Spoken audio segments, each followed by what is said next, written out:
现在可以了，他有薪水。你这样跟老板啊，我有问题跟印尼人那个啦，他有钱tuan钱没关系啦，知道吗？pokoknya ngomong benar ada suara. Thank you 啊，等一下呀，那个印尼人啊，有问题给你啊，他现在没有钱啊，如果你有那个吵架不行的，我给你骂，知道吗？如果你有问题啊，等一下，等那个有钱啊薪水，等一下他给你钱薪水，这样子了。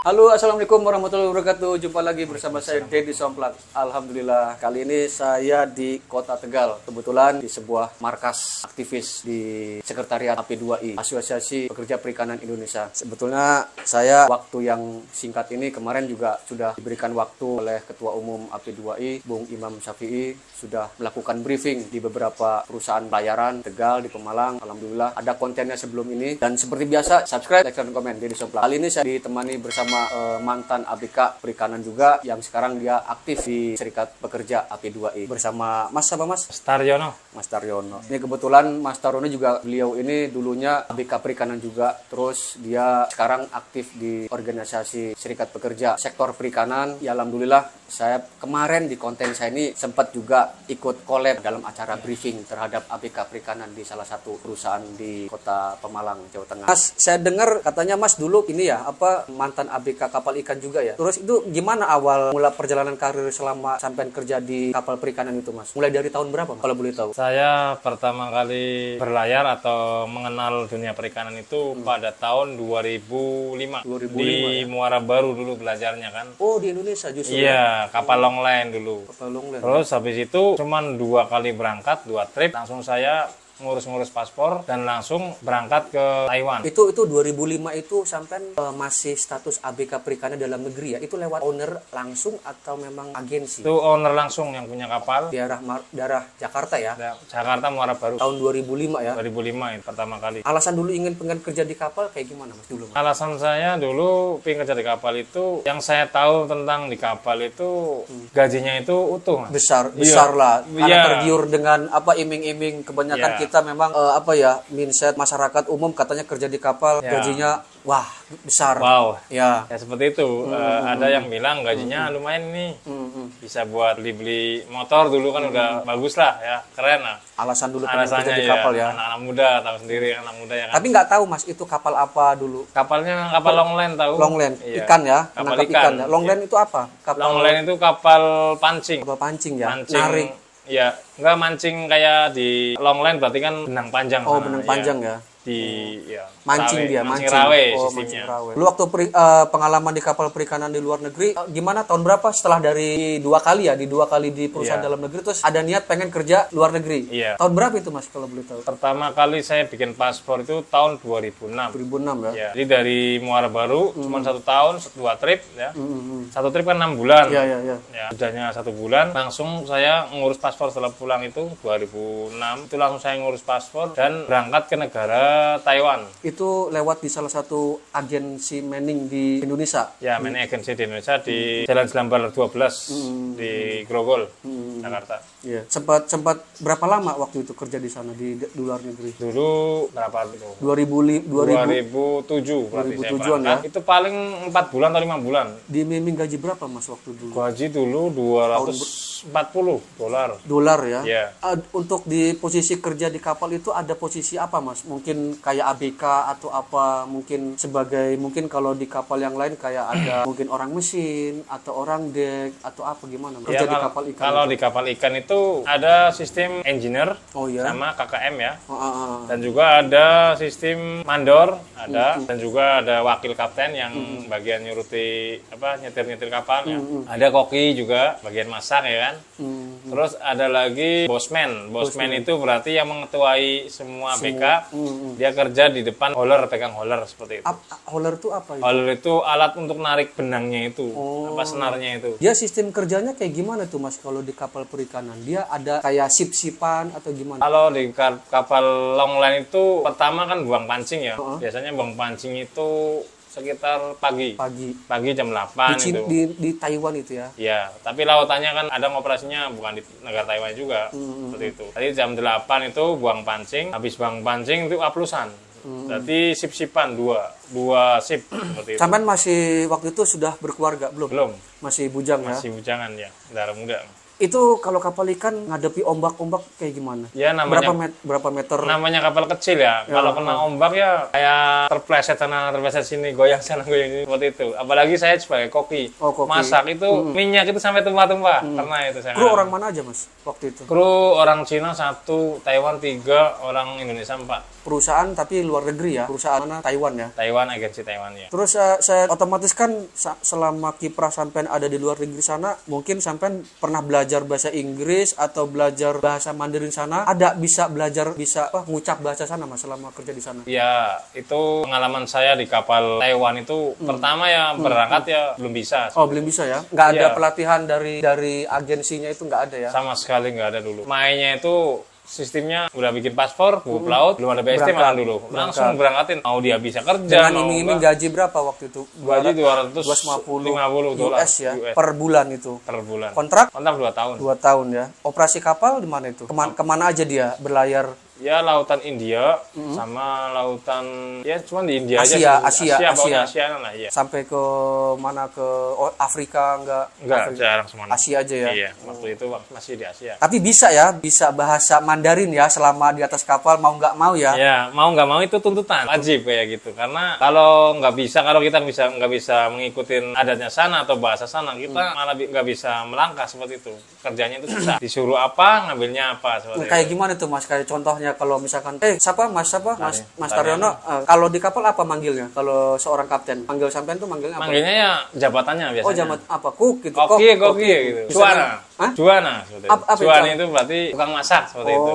Cu itu masak. Cuana. Sampean bisa lah ya bahasa Mandarin. Ya, dikit-dikit bisa lah buat ngobrol ya bisa. Apa otodidak atau belajar dari saya otodidak aja karena otodidak, ya? Setiap saya bekerja di kapal itu kebanyakan orang Cina dan orang Taiwan. Jadi saya sering sendiri seperti itu. Jadi saya otomatis tuntutan dari pribadi saya sendiri harus bisa seperti itu. Itulah, saya dengar juga memang informasi yang saya dapat katanya sih kerja di kapal ini kan banyak yang berpendapat nggak melulu ada yang katanya sukses gitu loh. Sebagian besar juga sebetulnya ada. Cuma saya selalu melihatnya untuk awak kapal perikanan ini yang selalu terekspos di media gitu loh, atau YouTube atau Facebook. Saya melihat itu perbudakan terus, Mas. Saya melihat ada yang kasus kemarin yang sampai dilarung atau pemukulan gitu. Apa benar itu, Mas, yang di atas kapal seperti itu untuk di kapal perikanan? Kebanyakan dulu waktu tahun 2007 saya pertama sampai 2009 itu sih terjadi seperti itu, pemukulan keras ya. Keras. Itu yang dilakukan oleh siapa tuh, Mas? Itu kebanyakan orang Taiwan. Orang Taiwan. Ya, orang Taiwan itu kalau ngomong itu kalau ada yang salah langsung mukul. Sampai main tangan ya? Main tangan. Tempat depan mata saya itu teman saya waktu disuruh apa nggak tahu langsung dihajar, pukul pok. Nggak ada alasan. Dia memang tabiatnya suka main tangan, bukan cuma marah aja. Iya, seperti itu. Kalau lagi marah itu tangannya pasti langsung terbang ya. Sampai pernah ngalami apa aja, Mas, waktu dulu? Diapain dulu? Tapi kan sampean bisa bahasa Mandarin. Alhamdulillah saya ya kan? Waktu itu kan jadi koki pertama. Jadi secara nggak langsung saya disayang sama kapten karena itu. ngerti bisa komunikasi dengan orang Cina ya, orang Taiwan ya. Ya, jadi teman-teman saya yang nggak tahu bahasa dibela, dipukulin seperti itu. Saya membela teman saya seperti itu. Baguslah. Istilahnya ada pembelaan dari bahasa dari sampean sampaikan kepada kapten atau KKM-nya orang Cina tadi ya. Jangan sampai lakukan hal demikian. Terus kalau masalah makan itu gimana, Mas? Di sana apa ya mungkin kalau orang kita kan mungkin beda menunya atau gimana itu cara ngasih makannya gimana itu, Mas? Kalau menurut saya itu orang Cina atau ke Taiwan itu kalau makan itu nggak mau satu lauk aja seperti itu. Jadi kayaknya kalau sebagian kapal Taiwan itu kalau masalah makanan itu terjamin. Oh, terjamin ya. Masih layak lah ya. Layak. Termasuk untuk krunya juga. Iya, sama. Berapa satu kapal waktu dulu sampai itu di Taiwan tuh berapa? Dulu 7-8 orang. Kurang lebih 7 atau 8 orang ya. Iya. Selama dari tahun 2007 ya, iya, sampai 2009. 2 tahun ya. Ya istilahnya kita juga mungkin berpikir bukan cuma perbudakan di atas kapal, khususnya awak kapal perikanan ini, ya mungkin media terutama menaikkan yang seperti itu terus, kejadian-kejadian. Cuma kan kita nggak pernah tahu gitu loh, ada yang sukses juga. Saya juga sebetulnya mau mencari sumber narasumber yang itu Mas. Mungkin katakanlah mungkin ada mantan ABK perikanan yang sudah jadi direktur perusahaan pelayaran, ya kan. Saya juga dengar itu, cuma saya mau cari orangnya, cuma saya belum dapat. Jadi intinya mungkin dulu sampai dari tahun 2005 ya, setelah kerja di mana, di Muara Baru, ada kepikiran pengen kerja di luar negeri, mungkin dengan taraf penghasilan di berapa waktu itu, gaji berapa di Indonesia itu waktu itu? Di Indonesia itu dulu waktu di Muara Baru saya 1 bulan masih 450.000. 450.000 satu hari itu masih 15.000 itu di Muara Baru tahun 2005 ya. Kapal apa jenisnya dia? Kapal long sama kayu atau kapal kayu ya, operasi keliling aja. Operasi keliling di Indonesia aja. Indonesia Timur ya. Tapi nggak keluar negeri waktu itu ya. Dan itu gaji sehari 15.000 itu belum kepotong mie, belum kepotong rokok. Itulah ya. Saya sendiri sangat miris kawan-kawan, mungkin tahun 2005 ABK perikanan dengan gaji segitu 450.000 ya. Nah, itu sangat miris. Belum lagi nggak adanya standarisasi upah bagi pelaut Indonesia, baik itu kapal niaga, baik itu kapal perikanan. Itu memang sampai sekarang, bahkan di tahun itu 2005 dengan 450, mungkin ada yang lebih kurang dari itu, mungkin ada yang mungkin gajinya juga direkap ya kan. Terus sampai kerja ke luar negeri itu lewat agensi yang di Jakarta itu sendiri atau rame-rame itu Mas? Itu rombongan. Saya dari kampung itu Pemalang itu sendirian. Oh sendirian ya? Tapi ada kawan-kawan yang dari mana daerah ya? Iya, saya ketemu ya di kapal aja sana. Jadi saya berangkat dari Indonesia itu sendirian. Iya. Terus tapi sempat ketemu sama kawan-kawan Indonesia di sana lah. Ya. Di Taiwan ya itu ya? Iya, di Taiwan. Kurang lebih 2 tahun ya. Itu Longland ya, masih dengan yang sama, Longland. Ya itulah kawan-kawan. Sebetulnya dibilang miris memang untuk awak kapal perikanan ini masih standar upahnya masih belum dikatakan. Tapi nggak menutup kemungkinan setiap negara kan memberikan aturan upah layak itu kan beda-beda. Mungkin kayak Indonesia, ya kita sendiri tahulah Indonesia belum ada upah yang layak. Kalau Taiwan mungkin sekarang sudah ada aturan tersendiri Mas. Ya mungkin dari asosiasi AP2I ini memperjuangkan itu. Contoh mungkin saya juga dapat informasi dari kebetulan memang ketua umum AP2I saya kenal baik dengan Mas Imam, pernah bercerita bahwa untuk upah yang di Taiwan ini memang supaya layak lah, nggak seperti yang dulu lagi. Terus juga mungkin nggak tahu kalau di negara-negara lain kayak mungkin Cina atau Korea, kan setiap negara beda-beda punya upah standarisnya masing-masing. Kalau Indonesia saya nggak bisa bicara karena masih masih dalam tahap penggodokan, masih dalam tahap perjuangan lah untuk saat ini. Tapi nggak ada kejadian-kejadian yang sampean alami waktu di atas kapal, misalkan pemukulan, nggak ada ya? Kalau pemukulan itu di tahun 2007 itu. 2007 sempat dipukul juga. Ya, teman-teman saya yang sering dipukul. Kalau saya tadi kan karena bisa. Iya, karena saya bisa komunikasi, jadinya kapten itu nggak mau mukul saya seperti itu. Takut juga kalau dilaporin di kantor. Atau mungkin badannya besar kali Mas? Enggak juga saya nggak terlalu besar juga. Ya sebetulnya mereka nih kalau kita lawan pun mungkin mereka juga takut mungkin ya. Asalkan mungkin dengan tergantung mental kita aja kalau melakukan seperti itu. Ya itulah mungkin kawan-kawan juga mungkin calon laut terutama ABK kapal perikanan memang mental yang paling utama Mas. Iya, mental keberanian gitu. Terutama ya mungkin kalau perikanan ini kan fisik juga sih. Dari sekian sampean ceritakan dari awal tadi Mas, ya mungkin kurang lebihnya ya kan, pengalaman yang paling nggak bisa dilupakan apa Mas selama kerja di atas kapal perikanan itu Mas, mulai yang dari dalam negeri yang sampai ke luar negeri itu Mas? Pengalaman yang sangat nggak bisa dilupakan. Yang nggak bisa dilupakan itu waktu mau keberangkatan itu. Mau berangkat itu. Seneng ya? Bukan seneng lagi, sedih. Kadang-kadang. Sedih? Ya, waktu mau berangkat itu kan tinggal keluarga. Apalagi waktu setelah saya menikah ya kan, berangkat lagi itu. Oh sempat pulang nikah itu ya? Oh berarti menikah. Yang di Taiwan itu udah nikah? Belum. Menikah itu saya tahun 2011. Oh 2011. Itu kayaknya nggak bisa. Ya memang seorang pelaut memang mau nggak mau keluarga harus ditinggalkan karena memang kita kerja di kapal nggak mungkin mau bawa istri ya kan? Nggak mungkin karena memang ada aturannya tersendiri. Itu pengalaman yang nggak bisa dilupakan ya. Terus saya juga melihat dari bajunya Mas ini kan kayaknya organisasi nih Mas, AP2 ini, Asosiasi Pekerja Perikanan Indonesia gitu loh. Betul. Apa mungkin Mas ini seorang aktivis yang pengurus di dalam organisasi itu, betul Mas ya? Iya betul sekali. sekali. Saya di Asosiasi Pekerja Perikanan Indonesia ini sebagai Ketua Bidang Advokasi Kasus seperti itu. Ketua Bidang Advokasi Kasus ya? Iya, kalau ada masalah yang ABK alami, saya langsung maju seperti itu. Kalau ada masalah di kapal ataupun perselisihan antara ABK dan kapten atau Ya karena perusahaan. apalagi sampean pernah ngalami sebelumnya ya kan, Iya, pernah katakanlah tahu. Ya mungkin ditempatkan di posisi sampean yang pas, yang oh ini gitu loh. Apalagi mungkin ada nilai plus bahasa tadi itu ya. Iya.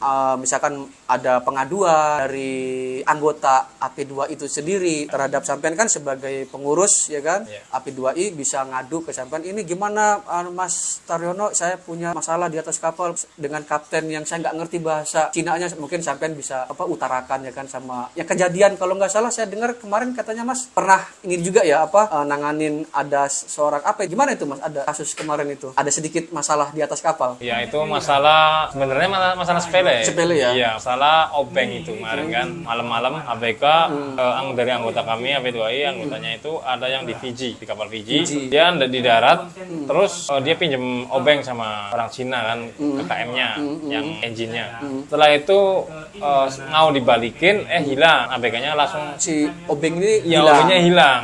Nah si ABK terus suruh ganti seperti itu, suruh sama engineer-nya orang Cina itu. Jadi karena miskomunikasi jadi ya karena nggak bisa bahasa tadi susah itu ya. ini gimana ya kan, tapi kan pakai bahasa Tarsan mungkin karena nggak tahu ya kan. Jadi terus langsung si anggota dari AP2 itu kebetulan saya online terus ya HP saya. Terus dia lapor, saya suruh ngomong dan sudah saya jelaskan. Alhamdulillah si orang Cinanya itu mau mengerti dan si anggota dari AP2 ini di Fiji itu mau tanggung jawab juga. Itu sampai utarakan dengan bahasa Mandarin ya. ya. Karena memang dari anggota dari AP2I yang berangkat ke sana itu nggak semuanya bisa bahasa Mandarin seperti itu. Iya. Karena mungkin nggak ada pembekalan dari perusahaan atau mungkin dia juga kurang ngerti bahasa ya kan. Ya mungkin jabatan sampean di pengurus di AP2 itu tepat karena mungkin mengadvokasi kasus yang demikian dengan bahasa yang satu bahasa dengan orang Taiwan tadi lewat komunikasi ya kan. Karena memang itu sepele sebetulnya ya kan. Sepele gitu loh. Ya tapi tetap tidak menutup kemungkinan juga. Itu kan nanti misalkan kalau obengnya nggak dikembaliin atau hilang, terus apa itu ininya? Mintanya orang Cinanya itu diganti sama HP-nya, ditukar sama HP seperti itu. Ya kalau menurut kita juga nggak adil ya, istilahnya terlalu gimana ya? Ya kalau bisa sih memang harus bisa dilakukan musyawarah. Cuma kan musyawarahnya harus pakai bahasa Mandarin. Kebetulan sampean bisa punya pengalaman itu ya kan, punya pemahaman itu gitu loh. Sampean tepat diposisikan sebagai advokasi di serikat pekerja AP2 ini bisa bahasa ya kan. Terus itu sampean sebagai aktivis ya kan, ya mantan ABK juga. Sebetulnya apa yang tergerak sampean tiba-tiba kok saya ikutlah gabung, atau mungkin hati atau gimana Mas tergerak? Dulu saya waktu ikut di serikat buruh ini di Asosiasi Pekerja Indonesia ini tergerak dari hati saya karena pengalaman saya dulunya juga sangat buruk juga, nggak terlalu lancar lah seperti itu. Jadi saya ada hati tergerak ini untuk membantu mereka yang menurut saya belum tersentuh keadilan seperti itu. Betul. Jadi dari saya sendiri ingin pelaut Indonesia itu dengan serikat ini bisa berserikat dan aman dilindungi seperti itu. Ada yang menaungi hukum seperti itu. Betul. Payung hukum ya. Payung hukum dari ini AP2I khusus untuk sektor awak kapal perikanan aja ya. Iya. Karena dari namanya aja Asosiasi Pekerja Perikanan ya. Indonesia, ya. Oke.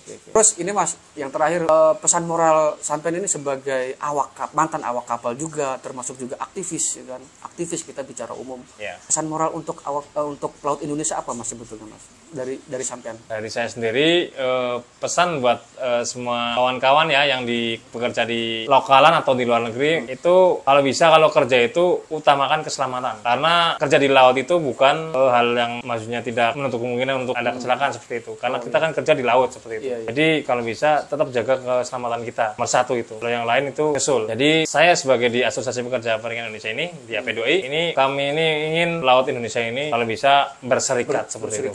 Ya, karena betul. sebagai payung hukum kita biar kawan-kawan semuanya itu terlindungi ada masalah seperti itu. Saya pun melihat mungkin selentingan atau omongan rekan-rekan sesama kawan pelaut Indonesia kebanyakan selalu menilai kayak gini Mas. Pelaut asal Filipin lah itu katanya kuat ya kan, kuat mungkin karena berserikat tadi itu gitu loh. Kita itu pelaut Filipin katanya bagus, kuat. Kita pun sebetulnya bisa gitu loh. Bisa seperti mereka ya karena memang mereka berserikat gitu loh. Ya, bisa.